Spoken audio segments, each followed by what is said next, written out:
ติง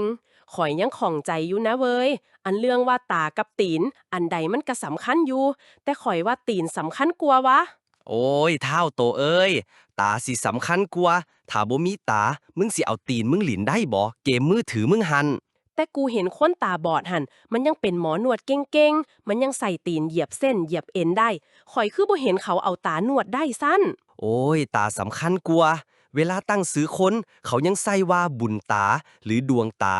บ้านกูบ่มีไผดอกตั้งชื่อว่าบุญตีนหรือดวงตีนจากคนและตุ๊กตาหันก็ยังบ่มีไผสิเอิ้นว่าตุ๊กตีนและและเครื่องดื่มเขาก็ยังเอิ้นว่าแลกตาซ้อยบ่มีไผดอกเอิ้นว่าแลกตีนซ้อยและข้างๆกล่องหันเขายังเขียนว่ามีวิตามินบ่เห็นว่ามีวีตีนมีนละ นั่นมึงอย่าเว้าแนวนั้นมึงเห็นติต่อไปหันเขาเขียนไว้ว่ามีโปรตีนสูงและเขาคือบ่เขียนว่ามีโปรตาซะนะสั้นแนวนี้อันครูบาแก่ๆบวชอยู่วัดหันมึงเอิ้นเพิ่นว่าหลวงตาแม่นบ่หรือมึงสิเอิ้นหลวงนั่นเอาแบบนี้ตีนกับตาไผสิสนะมา